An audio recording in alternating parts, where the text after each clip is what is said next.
two guys look like they're off the rocks over at behind the boot. I've had about 1 million phone calls for these guys at the back. We had eyes on them before, and they've just gone. They've gone out the back, and they're in a bit of trouble. Kerbox must unload the 400-kilogram jet ski just as a wave washes underneath. But the ski is dropped at the wrong moment. You get these really big surges that come, and then when it backs off, you could get bogged with the jet ski. Yeah, we're trying to get the ski.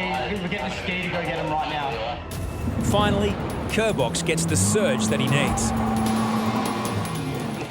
Chris learns one swimmer has managed to make it up the rocks to safety, though the same can't be said of his friend. You got eyes on him out, Chris? We've got the one guy's coming off the rocks, and there's another guy out there. I'm just trying to locate him now. It's so hard to see there. There's white water everywhere. Centre of the box, there's one swimmer left, mate. Apparently he's with some surfers. Copy, mate. My visibility was zero. I couldn't see where I was going. I was mainly relying on all the people who were up on the cliff face to try to get some kind of location. As I was going into the boot, I took my eye off on the surf for a couple of seconds, which was really stupid.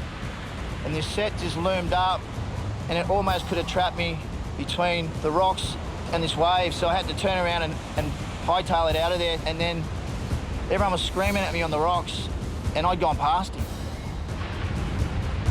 This is heavy. Two paramedics were there, and they were going back there. And I spun back around, and there he was. He had his hands up, screaming out for help. Yeah, King's got the last swimmer, boys. I know the boys are local kids, and it is pretty irresponsible. I don't think they really looked at what the surf was like before they decided to go in off the rocks there. They later told me that they do it all the time, and I have no doubt they probably do. But there's always that one chance that you can come unstuck, and it could have been this day. You all right? I knew that I would get one of the boys to come out, and yeah, Kerbox, lifesaver. Straight away, straight in front of me, down in backpackers, I just see these two girls, and they were not good at all. Got 2 hits tonight, These thoughts in your head saying, right, go Harrison, just run. Then you're also thinking, geez, are they going to make it? And also there's another side going, oh, I hope the boys are backing me up. Go ahead, Jeff. Backpackers, you're going to have to go in. Harrison hits the water first, unaware how long until backup will arrive. Got full just tunnel vision on these two girls. 2 drowning girls, 1 lifeguard. Harrison makes a spur-of-the-moment decision. I thought as long as I could get the board to her, then I could leave her with the board and then swim the other 10, 15 metres to the other person to hold them up. And I knew by that time the boys would be backing me up. Why did he get off the board? To pay past the board to someone down to the other to hold him up. I've got to the young lady and I'm keeping her afloat, trying to reassure her that everything's okay, that I'm a lifeguard, I'm here to help you. And that's when Ryan pedalled out on the rescue board, and I just happily gave her to Ryan. The first girl Harrison rescued struggles not to tip the board.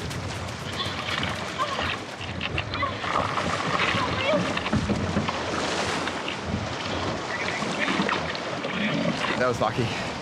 That was as close as you wanted to get, ever. Safe on the beach, the girls are shaken but alive. If you feel sick tonight, okay, make sure you go and see a doctor. All right, just don't swim here, just swim up between the flags, okay? Yeah, so I saw the girl at the back was worse off, so I just grabbed the first girl on my board and just swam, just held her up until Ryan arrived. Yeah.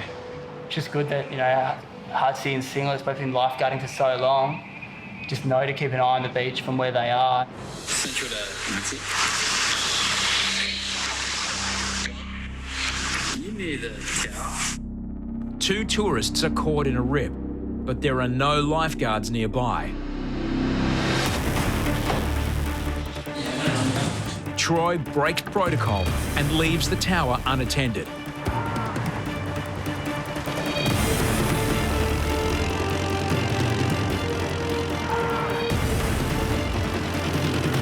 Troy is beaten by Beardy, who was heading to the change rooms when he spotted the man.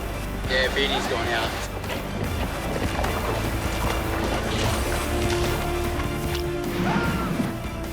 Hear him screaming help? The man is swept into the impact zone. It's Beardy's job to get him out of there. As I get to him, pretty big set comes and we got pumped. Oh, the board! And I was just lucky that somehow the board didn't rip out of my hands. We could hear him screaming help from up there. In saying that, we did get him on the board pretty quickly. And we got a pretty good wave in. Unfortunately, he was in a bit of a bad way when we got to the beach. He was exhausted. He was literally fighting for his life in the water. You good? He was sick. He was a little bit vomity. Water on the lungs can cause secondary drowning. He may be out of the water, but the man is not out of danger. You all right there? Wait, wait! The big worry for us is secondary drowning. Did you swallow any water or are you just exhausted? I don't know. You don't know? 1, 2, 3, go. He had nothing left. He couldn't even lift his own body weight. And you know when someone's in that condition that it was a close call. Yeah. Just try to breathe through this. So you did swallow a bit of water? Yeah, okay. What we're gonna do, we're gonna get an ambulance to come down. But what they do is they'll take you to hospital and they get something, they stick it down your throat and they'll suck all the water out for you. Murad's friend witnessed just how quickly things happened. We were having really good time there, and as soon as, that was pretty deep then, so, I got so scared, yeah. You help? Yeah, give him a hand on the back of the bike.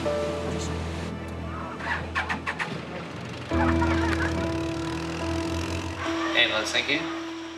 Even in the tower, he was in a bad way. You feel sick in the tummy at all? No. No?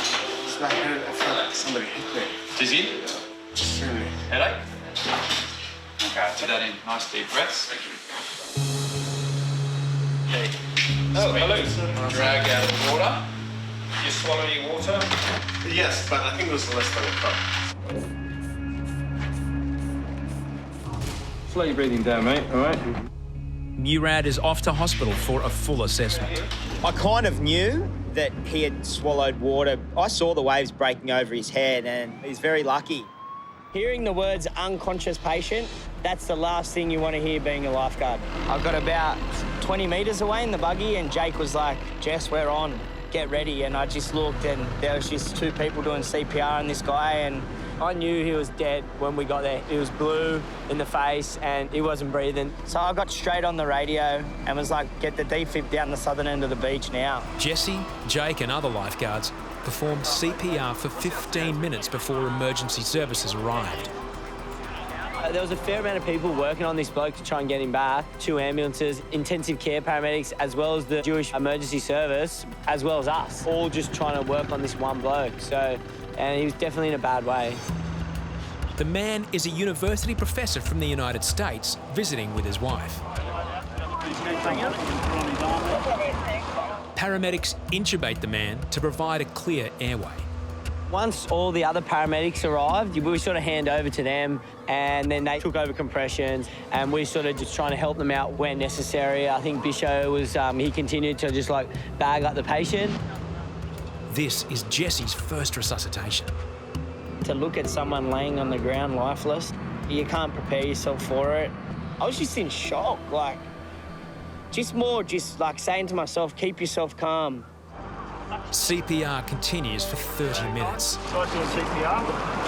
There's your CPR moment. A defibrillator has been connected, but the man's heart is in a systole, a rhythm which can't be shocked.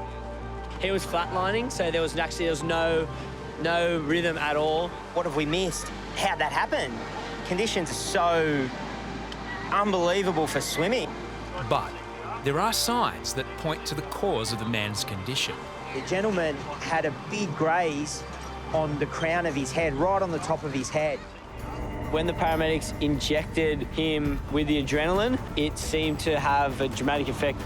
Finally, a breakthrough. We've got a faint pulse. Yeah, we've got a pulse. I looked at Bisho and I looked at Dino and I looked at Jake and I'm like, he's got a pulse, he's got a pulse. I thought, how good's this?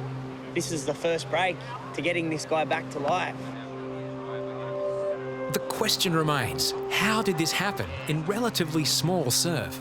I kind of knew I didn't miss anything. We were watching, nothing stood out, but you second guess yourself. When I arrived on the scene, I was talking to the wife and she was explaining that they both had their backs to the water and both got hit by a wave, knocked down. She stood back up and he didn't resurface. He would have been knocked over and probably driven head first into the sandbank. All indicators for me is a very serious head and neck trauma. A spinal collar is attached to the man's neck. 1, 2, 3. I didn't feel the best after it because he left the beach with a pulse, but he left the beach lifeless. Like, he didn't look like he was alive. And it was hard because we tried so hard. The man was treated in hospital. He's now breathing on his own and will soon begin rehabilitation.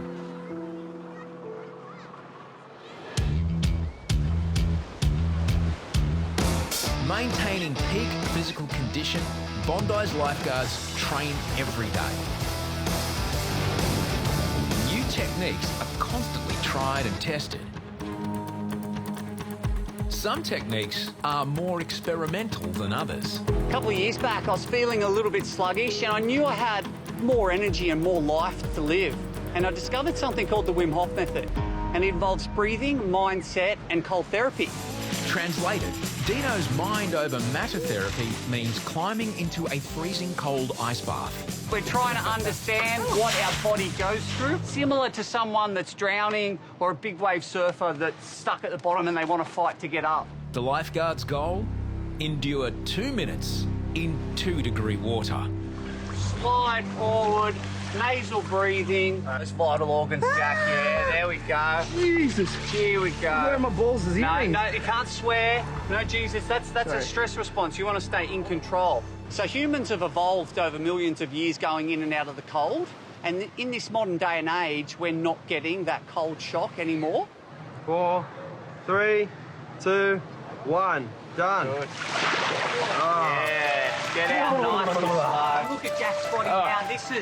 This is perfusion, this is blood flow, this is circulation. You can actually see it. You can see the colour in their skin. You can go into fight or flight, panic, lose control of your body and mind, or you can calm your breath, breathe and stay in control, which we need to do when we're lifeguarding.